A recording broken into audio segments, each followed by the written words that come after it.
we're back, like we never left. Welcome to the Confessions of the Not So Dangerous Mind podcast. I'd like to thank you all for spending some of your Sunday morning of Thanksgiving weekend here with me in New York.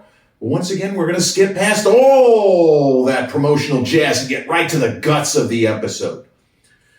So I'm going to talk about, on the occasion of just past 81st birthday of a filmmaker who is generally ranked among, let's say, the 10 greatest living filmmakers. But he's the one name that a lot of casual film fans don't know offhand. Might be familiar with some of his films, but the name is not Nolan, Spielberg, Scorsese, Coppola, Scott, Cameron, Tarantino. Celebrating his 81st birthday, it was actually yesterday, is Terrence Malick. And Terrence Malick has only made 9 feature films. And yet the first 4, was it 4 or 3? His early work was so distinctive that even though he took literally a 20-year break from big studio filmmaking, his first major feature was Badlands, a film with a very young Martin Sheen and Sissy Spacek, kind of an independent film. I think it was made for about $300,000 in 1972, 73. And a movie that he did called Days of Heaven. He didn't make another big studio film for 20 years. But even within that time frame and that gap of time, he was working. He made a lot of money. He was kind of unofficial script doctor on a ton of big films. You can Google to find out which of them. But he is part of the group of masters that includes Spielberg, Scorsese, Coppola. You want to throw George Lucas in there, you can.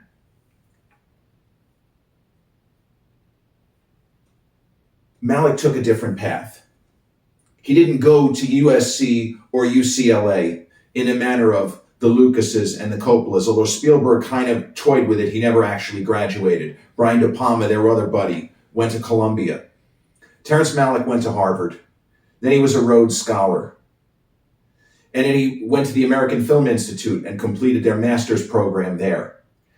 Terrence Malick, one of the many ironies of his career is that he was an in-demand screenwriter before he became a filmmaker. So the thing is, he's a little bit younger than Coppola, older than Lucas, older than Spielberg, and I think he's about a year younger than Martin Scorsese. But he had success in Hollywood before all of those names I just mentioned, with the exception of Coppola. Coppola did, the movie called The Rain People. He was involved in the screenplay. Again, by virtue of being slightly older, it's different. And Coppola worked on the screenplay for Franklin Schaffner's Patton, George C. Scott winning the Oscar, and the controversy with John Wayne and all of this other kind of shit. But Terrence Malick was a whiz-bang, thought-to-be genius writer before anybody knew that he was going to paint cinematic pictures like Michelangelo or Da Vinci. It's been said, and I agree with this, that of contemporary filmmakers, the closest approximation to the ability to hold shots in a static fashion, where you almost can't believe how perfect it looks, is Christopher Nolan. He has that capacity because, not surprisingly, Kubrick is Nolan's favorite filmmaker, but the ability, the stillness of certain shots where they look almost like landscape paintings, impressionist paintings. Well, Terrence Malick always thought in those terms. And sometimes you don't get an opportunity to kind of show your stuff. But here's a Terrence Malick story that is a true story. And it relates to this movie right here, one of my favorite films of all time, Dirty Harry, the film that made Clint Eastwood an international superstar. He was close. He was an international very big star, and Dirty Harry made him an international superstar, is how I would describe it. And this isn't something you can look up on the internet because it is subjective. When Don Siegel started to kick the tires on a project that became Dirty Harry. He was looking for something circa mid-1970 to work on with himself, and wanted to work with Clint Eastwood again. And Clint was preparing to shoot Play Misty for Me, which was going to be his directorial debut. And they worked on The Beguiled together. They did Two Mules for Sister Sarah. They wanted to work together on a different kind of project. And a guy by the name of Harry Julian Fink wrote a novel, I think it came out about 1967 or 68, called Dead Right. And Hollywood was keen on adapting Dead Right into a movie. And it dealt with, stop me if you've heard this before, a lot of hot button political issues of the day, such as rights of the accused, police power. Sound familiar? Well, the studio, that would be Warner Brothers, commissioned a number of screenplays, and there were certain elements of each script that they liked. But the script that they liked the most, which was kind of a direct adaptation of Dead Right, we'll get to that, was written by Terrence Malick, maybe he was 26, maybe he was 27 when he was commissioned to write the adaptation of Dead Right. And this is what I mean when I say that someone like a Terrence Malick, because of the writing skill, didn't necessarily have to keep working, or he wasn't working on a grocery store when he stepped away from big-time filmmaking for 20 years. He didn't make any independent films, as far as I know, during that stretch of time from 1978 to 1998. But Terrence Malick made a lot of money doing things like the screenplay for Dirty Harry, which he didn't end up getting credited for. You can make a really good living if you are that talented, whether it's 2024, whether it's 1970.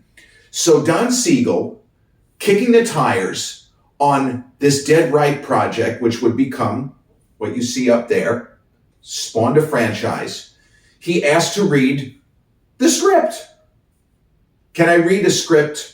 I'm looking for something, and maybe I can bring Clint along. Whatever he said to the execs at Warner. Don Siegel was a big enough filmmaker where he didn't have to talk to any creative executives or any secretaries. When Don Siegel called Warner Brothers, they put him right through to upper management. He's talking to executive VP of production. He might even be on the phone with the president of production. They're not going to fuck around with him. Invasion of the Body Snatchers, the original, that was Don Siegel. And the great movies that he did in the 60s and the ones with Clint had been successful, not so much The Beguiled. But Two Mules for Sister Sarah turned a profit, and he was very well respected. He was an actor's director, but he was a company man. He had worked for Warner Brothers since the 40s. He made montages. The title sequence of Casablanca was Don Siegel. A little trivia just in case you're at a bar, and I don't know why they would ask you that question, but just in case they do. Don Siegel asks for a screenplay. They send him a script, now titled Dirty Harry, written by a guy that Don Siegel was familiar with, named Dean Reesner. Siegel reads Dean Reesner's script. He loves it. He passes it on to his buddy, Clint Eastwood, who reads it. He loves it. Long story short, Don Siegel and Clint Eastwood agree to make what is now called Dirty Harry. Announcements are made in the trades. And then Siegel gets a copy of some proposed locations from the studio for the film, and they don't make sense based on the script that he read. He calls the president of the production directly, and it turns out the studio does not and did not like the Dean Reesner script. Their preferred draft, the movie they wanted to make, was based on the Terrence Malick draft. Someone at Warner Brothers, thank goodness, from a historical perspective, somebody fucked up and they sent Don Siegel the wrong screenplay. He read the Reesner script. Siegel says, I don't give a fuck what other script you have. He didn't literally say that. I want to do the Reesner script. It doesn't matter that there's some other script, it was Terrence Malick's script, that you guys want. Either we play ball or Clint and I are out. It's your move. Well, Warner Brothers acquiesced, and we got this version of Dirty Harry, the Dean Reesner screenplay, and not what Terrence Malick wrote. Now, as luck would have it, I read the Terrence Malick draft. I actually had a copy of it until I moved. I didn't bring it along. I'm sorry. But I read the Terrence Malick draft in the mid-90s. That's how I got a copy of it. It's terrible. Spoiler alert, it's not good. And I don't have any idea what Warner Brothers was thinking, but it's a miss. It's a very close adaptation of Harry Julian Fink's book, Dead Right, but it doesn't work. There's not the same sense of urgency. There is not the same sense of the political upheaval of the era. It's just not that exciting and interesting. And the main character of Harry Callahan he's kind of a fuddy-dud. Doesn't work.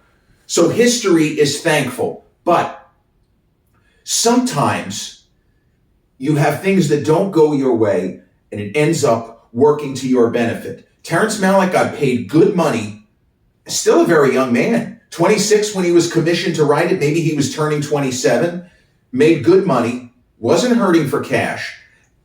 The respect level that his name, imagine a guy still in his 20s who hasn't actually directed a feature yet, and people are buzzing about what a talent he is. Oh, that's the kid, went to Harvard, the Rhodes Scholar, right? So Terrence Malick wrote another screenplay not long after, and he had to have been disappointed. I have not read any interviews where he talks about, I was crushed when Don Siegel told him to fuck off, that he didn't want to do my script. I haven't read anything like that. Malick he's not really that exciting of an interview, and for many years, he didn't want to be photographed. He had the reputation that he was like a Bobby Fischer level recluse, but of recent vintage, he's sat for a ton of interviews. He's given lectures. It was just something that he was doing at that time in his life, 70s into probably the middle 1990s. But he wrote another screenplay. And a major producer for decades named Edward Pressman read it and loved it. It's the script that became Badlands, which I guess from the Hollywood perspective, you would call Terrence Malick's debut film with a very young Sissy Spacek and a very young Martin Sheen. And it has the hallmarks of a lot of different kinds of genres while doing its own thing. And he made it for only $300,000. And the next great American filmmaker, well, here he was. George Lucas had done THX 1138, and he was preparing American Graffiti. Spielberg had done Duel. He was preparing the Sugarland Express. Well, Coppola already had done The Godfather. But that's the company we're talking about from then until now. Terrence Malick does not have the filmography of the legends. Scorsese, Spielberg, Coppola, Lucas. It's not even close. But in terms of the respect that he is afforded by history, by people like me, he's legit. And he showed an incredible command of the medium in Badlands. It does not look like, even for the day, a low-budget film. He's painting these incredible pictures. There are so many different shots just in that movie that you could have on your wall. And you could say, who's the artist? Artist? Yeah. It's Terrence Malick. Now, he has certain parallels with Kubrick as far as the perfectionism. But the truth is that every great filmmaker, with the possible exception of Clint Eastwood, because Clint Eastwood is a guy, 2 takes and get the fuck out of here. But it works for him. Martin Scorsese is also a perfectionist. He may not be as fastidious and may not have the reputation of what Terrence Malick tried to do, or Kubrick doing hundreds of takes and then doing hundreds more takes and then doing hundreds more takes and then not even using the sequence in the film. But most of those, the big names, the legends, nothing gets in there that they don't want in there. And that's what they said about Kubrick. It applies to all of them. Stanley doesn't always know what he wants, but he knows what he doesn't want. When he sees it, he'll know. And so Badlands may not have been an enormous financial success, but it put Malick on the map for film goers. Because especially back then, now it's different because this sort of information, touch of a button, whether it's your phone, whether it's your tablet, whether it's your computer.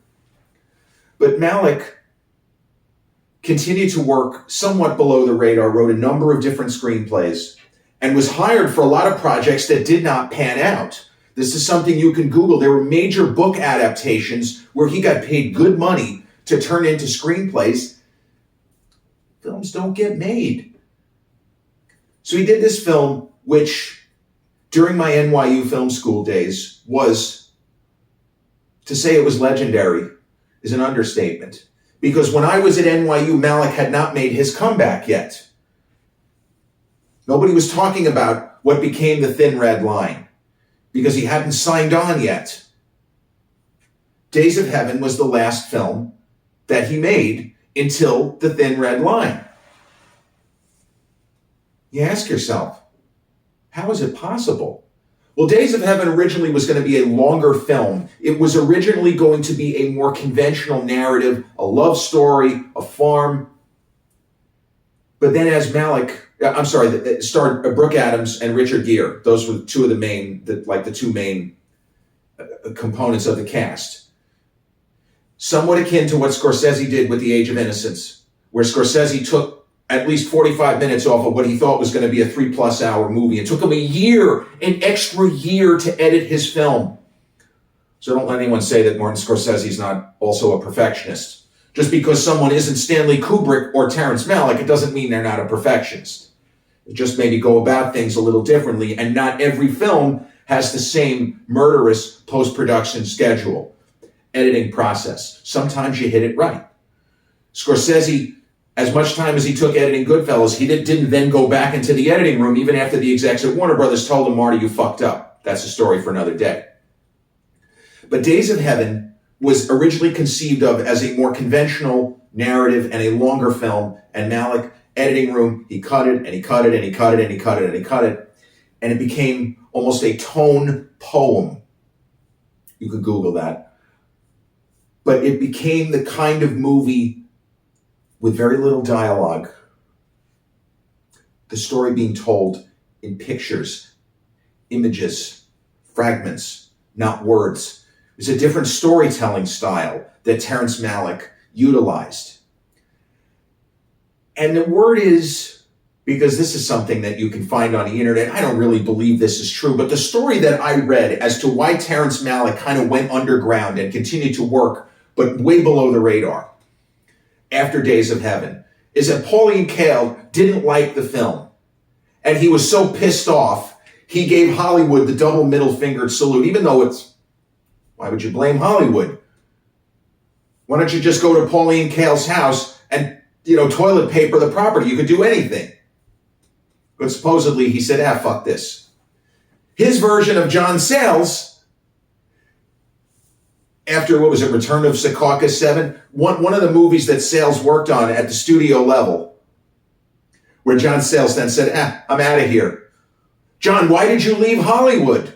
Why did you go the independent route? Because I'm sick and tired of those motherfuckers and their fucking notes. That is a direct quote by the great American independent filmmaker John Sayles. I'm sick of those motherfuckers and their fucking notes.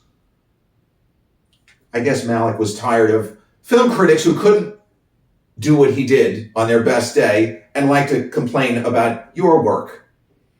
So he went away. And even just on the strength of those two films, Badlands, Days of Heaven, when he returned to the movies, I think he signed in 96, and there may have been an idea that The Thin Red Line was going to be ready in 97. I'm not really sure.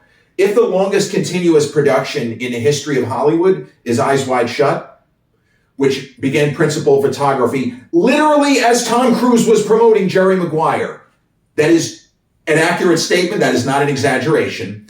And the film didn't come out for almost 3 years after that. I believe that The Thin Red Line holds the unofficial record for most feet of film ever shot. by a Hollywood production. I think they shot more than 1 million feet of film. It's just a staggering, preposterous amount. Malick's name, though, was hallowed. He was such a kind of immortal, the reclusive aspect. A lot of people had not met him. But when it was announced that he was making this sprawling epic based on James Jones' famous World War II novel, War in the Pacific, this is not a Schindler's List or Private Ryan or even an Empire of the Sun kind of story. This is a War in the Pacific. Every male star of the era clamored to be in the film. From George Clooney, John Cusack, Bill Pullman, Woody Harrelson, John Travolta, on down. Everyone wanted in. And Malick, let's go, let's fucking go, let's make a movie. And it is also to the credit of the names I just mentioned and two others, well, Mickey Rourke. But most of the big names in the film, and Sean Penn and Jim Caviezel end up being kind of the biggest stars. But most of the big names shot a ton more footage than we ended up seeing. Like George Clooney apparently was on set for a month. He's in the movie for 2 minutes. John Travolta shot a ton of footage on an aircraft carrier. Brigadier General Quintard is a big character in the book. Blink and you'll miss John Travolta. Bill Pullman had a pretty big role in the movie, got cut completely out. Mickey Rourke shot a ton of scenes, cut completely out. Lucas Haas, cut completely out. But the coup de grace, good, bad, and ugly perspective, is that in the book by James Jones, the main character is a character called Fife. And it was played by a very young, massively talented, to this day, Adrien Brody. Adrien Brody shot more footage than any of the other actors. Nick Nolte, his role actually was expanded. Ben Chaplin.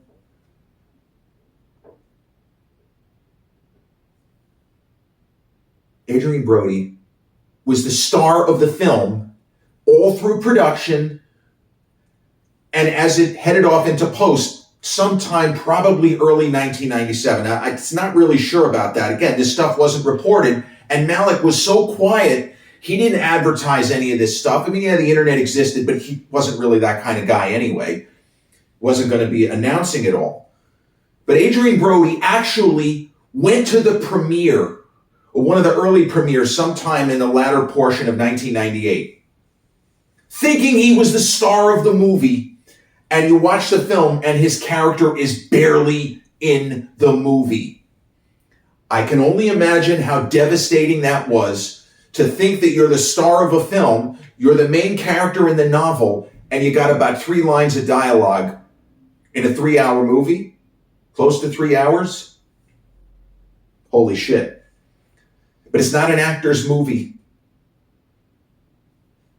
It's Terrence Malick's unconventional vision of War in the Pacific. And there are some incredible, impossibly beautiful moments of bloodshed, of horror. It's not quite Saving Private Ryan, but it's not trying to be. It's going at war from a different angle. It's showing the beauty still inherent in the world, even in the midst of all the madness, as Sean Penn's character says. I don't love The Thin Red Line, but I also don't take issue with people who say that it might be Malick's finest achievement, because artistically, it's almost impossible to conceive. And unfortunately, I get why he made the movie he did. You have to trust that he knows what movie he's trying to make. And sometimes, Woody Allen's done this too, you find your movie in the editing room. Annie Hall originally had all kinds of other stuff going on except for the nervous romance between Albie Singer and Annie Hall. You have to trust your gut. They put you there, they hired you to do this job for a reason. But the level of respect that Terrence Malick was afforded. None of those big names that I said, not even Brody.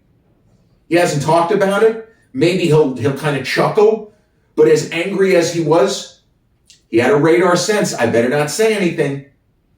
Didn't trash him. If anybody had a right to go nuts, it was him. But Clooney, Travolta, Cusack, Harrelson, Pullman, and there were others. None of them said anything other than, wow, we got to work with Terrence Malick. It's okay. It was worth it just being on the set, watching that guy at work.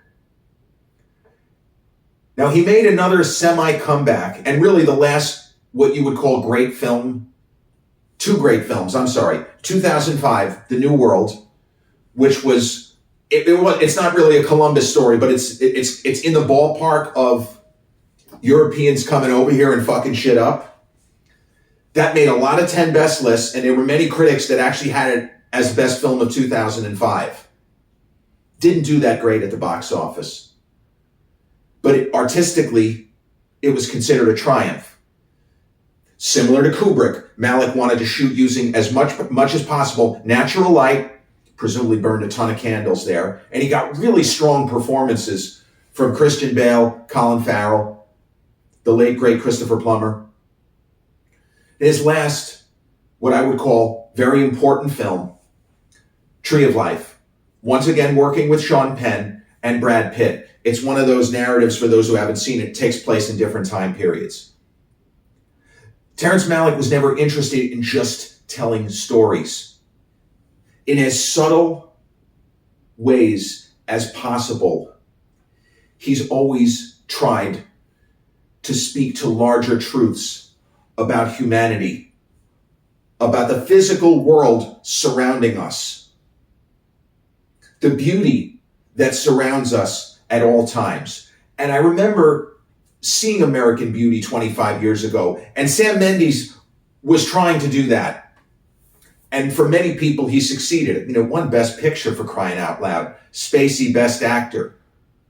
I thought that film did not succeed in doing what he was trying to do. So the film didn't quite work. That the only person in the cast who understood that she was in a black comedy, Annette Bening. Everyone else played the material straightforward as if it was Shakespearean drama. No, Annette got it right. Unfortunately, it throws the whole movie out of whack because every line reading, it's like she's playing to the crowd. But that's neither here nor there. Malick continues to work, and he has a film in post-production now. I forgot the name of it, but it's going to be real controversial if it gets any kind of release. It's a Jesus Christ movie, but not on the order of Passion of the Christ or Last Temptation of Christ. I think it's going to deal with certain, would be famous biblical passages, but certain segments of his life, literally. I don't remember, like I said, I don't remember the name of it, but it is in post-production. Not surprisingly, it took Malick a long time to get that film through. But Terrence Malick, easily among the 10 greatest living filmmakers, and despite the lack of the expansive filmography, he is absolutely a peer of Spielberg, Coppola, Lucas, and Scorsese. And there are those that would say peak Malick is better than the best of any of those other legends. And you want to throw Tarantino, and you want to throw Chris Nolan in there, Ridley Scott, James Cameron. You can. But he has achieved levels of greatness that most filmmakers can't hope to duplicate. And man, he's 81 and still working at full capacity, as Scorsese and Coppola still are. All I can say is God bless. And I hope that Terrence Malick has at least a few more all-timers up his sleeve. Happy 81st birthday. Harvard grad, Rhodes Scholar, and an absolute genius, Terrence Malick. This has been episode 373 of the Confessions of a Not So Dangerous Mind podcast. I'd like to thank you all for spending some of your Sunday morning here with me in New York. If you check out this episode on the YouTube channel, haven't done so already, please click like, subscribe, comment, share, turn on those notifications. Or if you catch this episode on the audio platforms such as Podbean, Spotify, iTunes, or the others in which we're hosted, same general rule applies. Click like, subscribe, share, and turn on those notifications. I'll be back with a new episode real soon. Till then.